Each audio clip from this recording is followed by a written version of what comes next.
নৈহাটি ইউনিয়নের 18 বেকি নদী ঘেঁষা এই বিশাল শস্য ভাণ্ডার শ্রীরামপুর বিল, যার আয়তন প্রায় 900 একর। এটি শুধু জমি নয়, এই বিল ঘিরে বেঁচে আছেন শত শত কৃষক, যাদের জীবিকা, স্বপ্ন আর দিনের পর দিন কঠিন পরিশ্রমের গল্প মিশে আছে এখানে। 2007 সালে নির্মিত ওয়াবদা বেড়িবাঁধটি 1.5 যুগের বেশি সময় ধরে কোনো মেরামত না হওয়ায় এখন ভাঙনের চরম ঝুঁকিতে। বাঁধের ওপারে রয়েছে 364 হেক্টর উর্বর কৃষি জমি এবং অন্তত 3টি জনবসতিপূর্ণ গ্রাম। যে কোনো মুহূর্তে নদীর জোয়ারের পানি তেড়ে এসে ভাসিয়ে নিতে পারে এই জনপদ, ধ্বংস করে দিতে পারে শত শত কৃষকের জীবনের সম্বল। ওপারেতে বাটাগুলো ওই আদলা ফেলায় ফেলায় ফেলায় ফেলায় এগোই আসে, স্রোতটা এদিকে দেয়, আর ওই ধারে বাদ দিলে তো স্রোত আপন এসে নদীর স্রোত এই ধারে যাবেই। তখন ওখানে এসে বাড়ি খায় আমাদের এখান থেকে ভেঙে যাচ্ছে। বেড়ি ভেঙে গেলে আমাদের বাড়িঘর দূরে থাকবে না। হাজার হাজার মানুষের রুটি রুজি এবং এরপরে আমাদের এই 2-3 গ্রামের নির্ভরশীল আমরা। আমাদের এই ছাড়া আর আমাদের এই বিল ছাড়া আমাদের আর করণীয় কিচ্ছু নেই। আমরা শ্রীরামপুর, নিয়ালপুর, নৈহাটি গ্রামের 3 গ্রামের যারা কৃষক, আমাদের এই বিল ছাড়া আমাদের আর কোনো ইনকাম নেই। না পারবো মানুষের বাড়ি কিষান দিতে, না পারবো ঢাকায় যে কোনো কাজ করতে, না পারবো রিক্সা চালাতে। আমরা ছোটোবেলাতে শিখেছি হলো এই আল চষা, আমরা এই আলই চষা। আপনারা দেখতে পাচ্ছেন আমাদের পিছনে যে বিলটা, এই বিলটা হচ্ছে 2700 বিঘা, 2700 বিঘারও বেশি। এই বিলের যারা কৃষিকাজের সঙ্গে সম্পৃক্ত, এখানে উচ্ছে, করলা, বাঙ্গি, ধান চাষ সহ তারপর হচ্ছে আপনার মিষ্টি আলু, মিষ্টি কুমড়া, তরমুজ ইত্যাদি অনেক ধরনের চাষাবাদ এই অঞ্চলে এই বিলেই হয়ে থাকে। এখানে মাছ চাষও হয়। তো এই বিলের একমাত্র রক্ষা কবচ হচ্ছে এই ভেড়িটা, যে ভেড়িটা এখন খুবই ঝুঁকিপূর্ণ অবস্থায় আছে। এইখান থেকেই যদি ভেড়ি ভেঙে যায় তাহলে এখান থেকে অন্তত 5টা গ্রাম প্লাবিত হবে। 5টা গ্রাম যদি প্লাবিত হয়ে যায়, এই অঞ্চলের মানুষ একেবারে রাস্তায় বসে যাবে। তাদের গরু বাছুর, হাঁস মুরগি, তারপর কৃষিকাজে দেখা লক্ষ লক্ষ টাকা এই বিলে খরচ করা আছে। তাহলে প্রত্যেকটা লোক এটা যদি ক্ষতিগ্রস্ত হয় তাহলে তারা একেবারে রাস্তায় বসে যাবে। বারবার এখানে সহায়তা আসে শুনি, কিন্তু কাজীর গরু কিতাবে আছে, গোয়ালে থাকে না, সেরকমই একটা অবস্থা। কাজ আসে কিন্তু কাজ দৃশ্যমান ওই অল্প সামান্য কিছু কাজ হয়, তারপরে আর কোনো খোঁজ থাকে না, কি হয়েছে কেউ জানেও না। শুনি অনেক টাকার কাজ আসছে কিন্তু দৃশ্যমান কোনো কার্যক্রম আমরা দেখি। আমার ঘুম আসে না, আমার এমনি এই ভেরি নিচে তা কোনো কোনো কোনো সময় আইসে কোনো প্রতিবাদ করে না।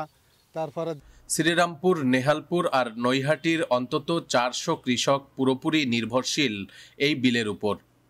তরমুজ, করলা, চিচিঙ্গা, বাঙ্গি, ধান, মাছ, এই এলাকার কৃষিপণ্যে মেটে জেলার বড় অংশের চাহিদা।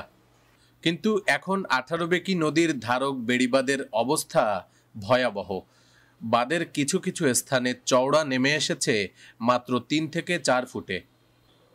আমাদের জীবন জীবিকা এই বিলের পরে আমাদের খুব ক্ষতিগ্রস্ত হবো। আমরা ভেঙে গেলে আমাদের বিলে যে সমস্যা হবে তা আমাদের বাস্তবরা হয়ে যাবো। আমাদের কোনো অস্তিত্বই থাকবে না। আমাদের 2-3 গ্রামের মানুষ আমরা খুব অসহায় হয়ে যাব।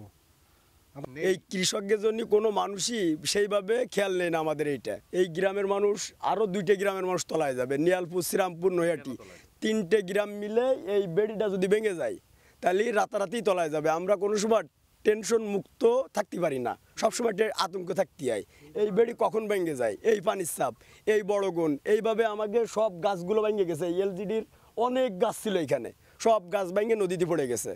হাজার হাজার গাছ ছিল, সব ভেঙে গেছে, রাস্তা হয়ে গেছে এখন একাত। কোন সময় না খালি জোয়ারের পানি বেশি হলেই ভেঙে নেমে যাবে। ভেঙে গেলে আমাকে ধান পাতো ফেলানো, এই ধানগুলোও তলায় যাবে, গরু বাছুরও খাতে পারবে না। আমাদের অনেকের ক্ষেত খামারি আছে, এগুলো সব তলায় যাবে। আমাদের এই 2-3 গ্রামের যদি এই ভেড়িটা ভেঙে যায় তাহলে এই আশেপাশের 2-3 এলাকার মানুষজন কি করে খাবে? এটা আসলে খুবই দুঃখজনক যে যদি ভেঙে যায় এই এলাকার আশেপাশে এলাকার মানুষজন না খেয়ে মরে যাবে।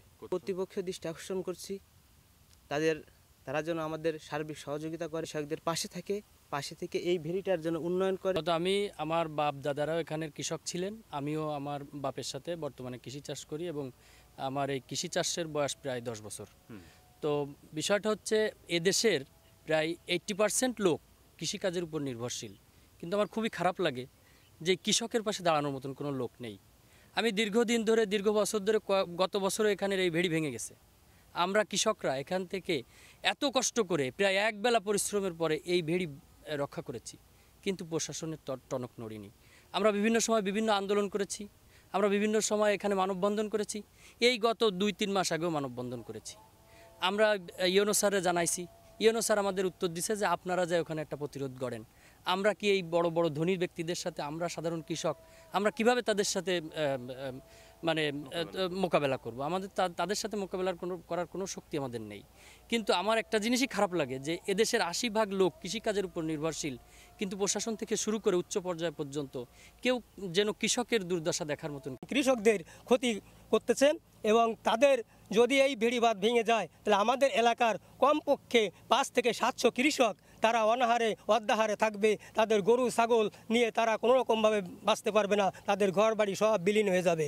তাই আমরা প্রশাসনের কাছে জোর দাবি জানাচ্ছি যে আমাদের এই ভেড়িবাঁধ যাতে পুনর্নির্মাণ হয় এবং আমাদের কৃষক যেন বাঁচতে পারে, সেইভাবে আমরা একটা ব্যবস্থা করতে চাই। এবং অভিযোগ আছে নদীর পাড় দখল করে অবৈধ ইটভাটা গড়ে ওঠায় নদীর গতিপথ বাঁধের দিকে সরে গেছে, ফলে প্রতিনিয়ত ভাঙছে বেড়িবাঁধ আর দুর্বল হয়ে পড়ছে প্রতিরক্ষা ব্যবস্থা। সরকারি দপ্তরগুলোর মধ্যে চলছে দোষারোপের খেলা। পানি উন্নয়ন বোর্ড বলছে এটি এলজিডির দায়িত্ব, আবার এলজিডি বলছে এটি পানি উন্নয়ন বোর্ডের কাজ। বাজেটের অজুহাত দেখিয়ে থমকে আছে 900 একরের কৃষি জমির ভবিষ্যৎ। ওই বেড়িবাঁধ আমাদের না, ওইটা এলজিডির প্রজেক্ট। হ্যাঁ, ওই এলজিডি কে জিজ্ঞেস করেন, ওটা আমাদের প্রজেক্ট না। হ্যাঁ, নদীর পাশে, এটা আমাদের না, ওইটা এলজিডি থেকে করছে, এলজিডির একটা সাব প্রজেক্ট। আমাদের বেড়িবাঁধ আরো দূরে ওখান থেকে। ওইখানে বর্তমানে এলজিডির কোনো প্রকল্প নেই। হ্যাঁ, ঠিক আছে, ওইটা হলো আমরা এক্সটেনশন, আমাদের এলজিডির এক্সটেনশন, খুলনা জেলার এক্সটেনশন হলো পানি উন্নয়ন বোর্ডের এক্সটেনশনকে চিঠি করে দিয়েছেন যে ওইখানে পানি উন্নয়ন বোর্ড থেকে প্রকল্প নেওয়ার জন্য। হ্যাঁ, তখন এলজিডি কোনো প্রকল্প নেই। ঠিক আছে, এলজিডি তো আপনার বেড়িবাঁধ সংস্কারের জন্য মেনলি, আমাদের কাজ না এটা। হ্যাঁ, নদী ভাঙন ঠেকানো, এটা তো এলজিডির কাজ না, এটা পানি উন্নয়ন বোর্ডের। এই বেড়িবাঁধ রক্ষা না পেলে শুধু ফসল নয়, হারিয়ে যাবে মানুষের ঘরবাড়িও, ভাঙবে কৃষকের জীবনযাত্রা, স্বপ্ন আর গ্রামীণ অর্থনীতি। তবে প্রশ্ন থেকেই যায়, সরকার কি এবার নজর দেবে, নাকি 18 বেকি নদীর স্রোতে হারিয়ে যাবে আরেকটি জীবনভিত্তিক জনপদ? হাসানুজ্জামান মনি, খুলনা গেজেট।